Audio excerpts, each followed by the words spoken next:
From day one of Russia's ruthless invasion, Canada made its stance clear. Ukraine's fight is Canada's fight. No hesitation, no second guessing, just unwavering support. With billions poured into aid, weapons, and sanctions, Canada has kept on hitting Russia where it hurts, just blow after blow, hammering the Kremlin's war machine, hoping to push it out of Ukraine once and for all. But this latest set of moves, they might be Ottawa's most devastating yet. Here's how Canada is making sure Russia regrets every step it takes in Ukraine. Since February 2022, Canada has gone all in. Over 4.5 billion Canadian dollars in military aid alone, that's roughly 3.1 billion US dollars. That money has fueled a steady stream of weapons, ammunition, and cutting-edge military tech straight into Ukrainian hands. And it's not just a one-time deal. This funding is locked in until 2029, ensuring Ukraine has the firepower to keep fighting. But Canada isn't just writing checks. The Royal Canadian Air Force has also transported an incredible £19 million of military aid, both from Canada and its allies, straight to Ukraine's front lines since March 2022. Simply put, Canada is making sure every piece of support reaches those who need it most. This level of commitment shouldn't be surprising, since Canada's support for Ukraine didn't start in 2022. Canada and Ukraine share deep ties both historically and politically. Long before the full-scale invasion, Canada was already deeply involved. Since 2014, it has poured over $80.1 billion into stabilizing Ukraine through the Peace and Stabilization Operations Program. That money has gone toward removing deadly landmines, strengthening Ukraine's defense institutions, and countering Russian propaganda. And it's not just military aid. Canada has helped reform Ukraine's police force too. Through the International Police Peacekeeping Program, Canadian officers have worked alongside Ukrainian police since 2015, training them in community policing, investigating gender-based violence, and improving accountability. Even after the war started, they continued training missions inside Ukraine, teaching crucial skills like tactical first aid and use of force procedures. And the Ukrainian police weren't the only ones getting trained. Through Operation Unifier, Canadian troops have trained over 41,000 Ukrainian soldiers since 2015. That training includes everything from battlefield tactics to bomb disposal, real life-saving skills. And Canada isn't pulling out anytime soon. This mission has been extended until at least 2026, keeping more than 300 Canadian Armed Forces members on the ground, sharpening Ukraine's forces for the long haul. As you can see, Canada has stood by Ukraine's sovereignty for years, helping it build the strength to resist Russian aggression. So when the missiles started flying, there was never a question of whether Canada would step up. It did, in ways Russia never saw coming. Still, the second half of 2024 changed everything. If Canada's support was strong before, it became downright relentless. It started gradually, with Canadian-made Armoured Combat Support Vehicles (ACSVs). In June 2024, the first 4 of 50 brand-new ACSVs rolled out of London, Ontario, en route to Europe. Canada had already donated 39 of these before, but this was just the beginning of a much bigger push. These new 50 vehicles, part of a massive $453 million investment announced by Prime Minister Justin Trudeau, would all be in Ukrainian hands soon, providing troops with mobility, protection, and life-saving evacuation capabilities. These state-of-the-art vehicles are built tough. They transport soldiers safely across dangerous terrain, serving as mobile command centers and even function as armored ambulances. The fully equipped ambulance variants are designed to evacuate and treat wounded troops straight from the battlefield. By the fall of 2024, Ukraine's forces had 10 of these in action, and the impact? Immediate. These ACSVs weren't just protecting troops, they were outright saving them under relentless Russian shelling. The ambulance models meant wounded soldiers no longer had to rely on makeshift evacuations under fire, and Canada was proud to protect Ukraine's brave military personnel, as Canada's Defense Minister Bill Blair called them. The ACSVs showed that Canada's support wasn't just about firepower, it was about giving Ukraine the tools to endure, outmaneuver, and outlast Russia's invasion. But this was only the first blow. Canada wasn't finished, not even close. After all, Blair made it clear, Ukraine must win this war, and Ukraine can count on Canada's support until its victory. This strong commitment was reaffirmed in July 2024, when at the NATO summit in Washington, Trudeau, alongside other NATO allies and Ukrainian President Volodymyr Zelensky, made another monumental announcement: an additional $500 million in military assistance to support Ukraine's continued defense against Russian aggression. This pledge, part of NATO's broader commitment of $41 billion by 2025, signified the deepening commitment to Ukraine's long-term strategy. This contribution brought Canada's total military assistance for 2024-25 to over $1.1 billion. This includes essential resources for female soldiers in Ukraine, with uniforms, body armor, and boots designed specifically for their needs. The next Canadian blow came in September 2024, a few of them actually. Let's start with the commitments. Canada pledged 970 C6 general-purpose machine guns straight from its military stockpile. These aren't just any firearms, they're battlefield staples, capable of laying down suppressive fire, defending positions, and giving Ukrainian forces the firepower they need to push back Russian advances. But Canada didn't stop there. It also committed 10,500 9mm pistols, ensuring that Ukraine's soldiers, police, and security forces had reliable sidearms for close-quarters combat. Every weapon counts in this war, and with thousands of fresh firearms in Ukrainian hands, Canada was making sure its allies stayed armed and ready. The country also knew that firepower alone wouldn't be enough. Ukraine needed protection and mobility too. That's why Canada stepped up with another critical donation: armored personnel carriers. Canada pledged to donate 29 M113 armored personnel carrier chassis and 64 Coyote reconnaissance vehicle chassis to Ukraine. These machines had previously served in the Canadian Armed Forces. Instead of letting them collect dust, Canada repurposed them for Ukraine's war effort, giving them a new mission on the front lines. The M113s, originally designed for troop transport, would help Ukrainian soldiers move safely across the battlefield, shielding them from enemy fire. The Coyote chassis, known for their advanced surveillance capabilities, would strengthen Ukraine's ability to track Russian movements and gather critical intelligence. Every single one of these 93 armored vehicles would play a role, whether in combat, transport, or spare parts, to keep Ukraine's existing fleet running. This donation was a response to a direct request from Ukraine, proving once again that Canada wasn't just sending any aid. It was listening, adapting, and delivering exactly what Ukraine needs to fight and win. This was the only way to support a country whose destiny will help determine the trajectory of global security, as Blair put it. And with these armored vehicles on their way, that support has never been clearer. But Canada wasn't just reinforcing Ukraine's defenses, it was arming its offense. Because in a war like this, armor can only get you so far. To truly strike back, Ukraine needed firepower. Big firepower. And Canada was more than ready to deliver.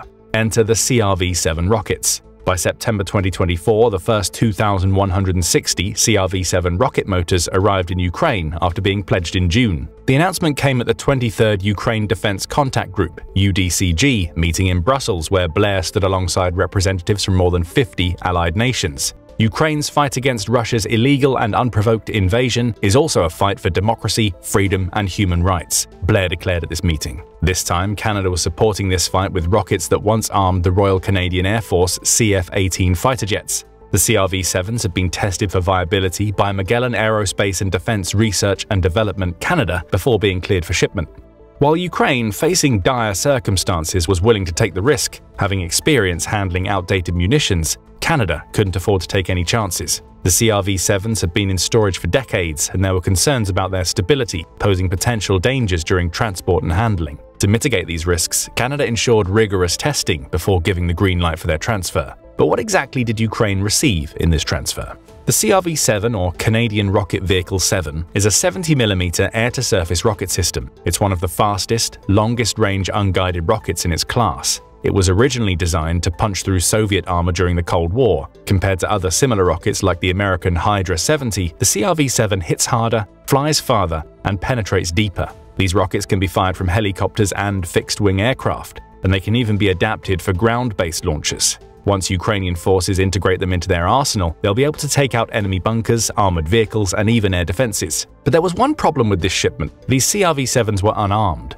The rocket motors had arrived, but they lacked warheads. Well, at least for now, Canada was still setting the stage for the big blow. That's why Blair made a major announcement at the 24th UDCG meeting at the Ramstein Air Base, Germany. The announcement? Canada would send an additional 80,840 CRV-7 rocket motors to Ukraine. That's nearly 40 times the amount delivered in June. But even more importantly, Ukraine would soon receive 1,280 warheads to arm them. Canada confirmed these warheads were being prepped for shipment to Poland, where they would be staged before final delivery. The decision to send these tens of thousands of rockets might have been influenced by Kirill Budanov, Ukraine's head of the main Directorate of Intelligence. In February 2024, Budanov pointed out that more than 83,000 of these rockets were stored at a Canadian facility in Dundurn, slated for disposal by a private contractor. With Ukraine rapidly depleting its own stockpiles, Budanov made the case that sending these to Ukraine could be a win-win, aiding Ukraine's defense efforts while saving Canadian taxpayers the cost of disposal. So the rockets had arrived, at least part of them. The warheads would soon follow, and soon the battlefield would feel the impact. But before this happened, Canada dealt another devastating blow to Russia. It sent Ukraine the US-made National Advanced Surface-to-Air Missile System, NASAMS, for the first time. Now, the NASAMS took a while to get to their destination. Canada's decision to donate this system to Ukraine dates back to January 10, 2023, when Trudeau announced that Ottawa would purchase the system for $283 million from the United States. The move came in response to Russia's mass missile and drone attacks on Ukraine's cities and infrastructure, which began in October 2022. Trudeau's government framed the donation as a high-priority effort to protect Ukraine's population centers, critical infrastructure, and military sites. However, despite the urgency of Ukraine's need, the NASAMS delivery faced repeated delays. Ottawa paid for the system in March 2023, but by January 2024, a full year after the announcement, the system had yet to arrive. Canadian media questioned the delay, with CTV News reporting on January 9, 2024 that neither the Prime Minister's office nor the Department of National Defence could confirm when it would be delivered. By late 2024, those delays were finally resolved. On November 4, 2024, Trudeau informed Zelensky that the system was en route. Zelensky confirmed that Ukraine expected to receive it by the end of the year. True to that timeline, the NASAMS system arrived in Ukraine on November 20, 2024. But why was this delivery such a devastating blow to Russia? We'll let the NASAMS capabilities speak for themselves. The NASAMS is a short to medium-range, ground-based air defense system, jointly developed by Norway's Kongsberg Defence and Aerospace and the US defense giant Raytheon Technologies. It's one of the most advanced air defense systems in the world, used to protect high-value targets such as Washington, D.C. While doing so, the NASAMS can intercept a wide range of threats, including drones, cruise missiles, and aircraft. These threats are intercepted by AMRAAM missiles, which have a range of 15 to 30 miles, providing robust defense. The system also features networked radar and sensors, allowing for rapid detection and tracking of targets. Its mobility is another key feature, as it enables Ukrainian forces to relocate quickly, making it more difficult for Russian forces to retaliate or target the system effectively. Canada's donation also included associated munitions, though the exact number of missiles was not disclosed. We only know that since February 2022, Canada has contributed over 300 air defense missiles to Ukraine from its Canadian Armed Forces inventory. However, the arrival of NASAMS in Ukraine, in particular, is a significant strategic setback for Russia. You see, since October 2022, Russian forces have relied on massive missile and drone barrages to target Ukraine's power plants, transportation hubs, and cities. The deployment of NASAMS weakens this tactic in several key ways. For starters, the system significantly boosts Ukraine's ability to protect critical infrastructure from Russian missile and drone attacks. As Zelensky emphasized, the system will serve as a strong shield for the Ukrainian cities and citizens. With a proven track record of intercepting advanced threats, NASAMS also limits Russia's ability to launch effective long-range strikes. The best part is that the system has already proven its effectiveness in Ukraine. The first US-supplied NASAMS batteries, delivered in November 2022, have successfully intercepted dozens of Russian cruise missiles. However, this new NASAMS system marked another type of victory, one over the bureaucratic hurdles of military aid deliveries. Its long-awaited arrival represents a concrete victory for Ukraine's air defense efforts. Zelensky, often vocal about Ukraine's need for more defensive assets, also expressed concern over delayed aid. However, he mainly focused on Canada's southern neighbor, noting that Ukraine had only received a fraction of the military support approved by the US Congress, a measly 10%. Luckily, Zelensky's words seem to have caught the ears of decision-makers, leading to an increase in military assistance. After a meeting with the Supreme Commander-in-Chief's staff, Zelensky shared that Ukraine is recording an increased supply of defense aid packages. A month or so after his words, this supply would see a true heavy hitter, the CRV-7 warheads we mentioned earlier. In December 2024, a batch of roughly 1,300 CRV-7 rocket warheads arrived in Ukraine, and this wasn't just any supply. It was a game-changer, directly amplifying Ukraine's offensive and defensive capabilities. Like the motors, these warheads have been decommissioned and stored in Canadian military warehouses for years. Originally used by Canada's CF-18 Hornet fighter jets in combat operations, now they were being reactivated for a critical mission in Ukraine's defense against Russia's relentless assault. Delivered aboard a C-17 Globemaster transport plane, the warheads made their journey to Poland first, before finally reaching Kyiv in December, in a move that had been kept under wraps for security reasons. With these warheads now in Ukrainian hands, they can be paired with the previously sent motors to create a potent arsenal of 70mm unguided rockets. And let us tell you, Russia isn't going to like this.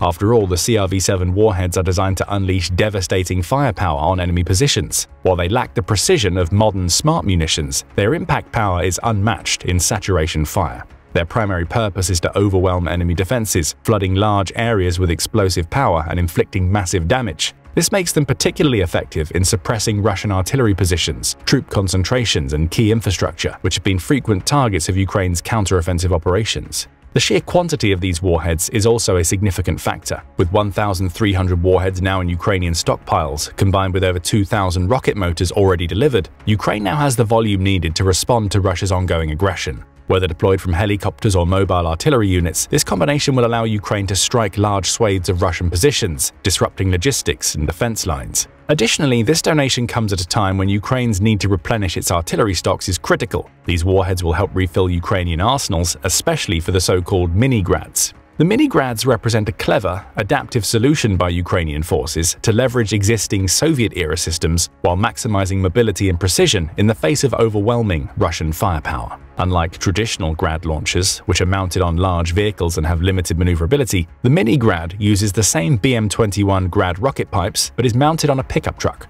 This modification allows Ukrainian forces to deploy these rocket launchers much more quickly and flexibly across the battlefield, providing a distinct advantage in both offensive and defensive operations. The mini-Grad works by launching multiple rockets in a similar fashion to the BM-21, but its smaller size and lighter frame allow it to get much closer to enemy lines. This increased mobility is crucial for avoiding detection and counterattacks. It's also a significant upgrade in terms of the strategic advantage it provides, as it allows Ukrainian units to rapidly move in and out of positions without waiting for larger artillery systems or external support. The addition of CRV-7 warheads will only amplify the devastating power of the mini-Grad, helping Ukraine to keep up the pressure on Russian defenses and maintain momentum in its counteroffensive operations. While the CRV-7 warhead packs a significant punch for larger operations, smaller, more precise assets like firearms are just as crucial in the ongoing fight. After all, there's no such thing as too big or too small when it comes to the arsenal Ukraine is building. That's why Canada is also considering sending banned firearms to Ukraine, not for civilian use, but for the battlefield.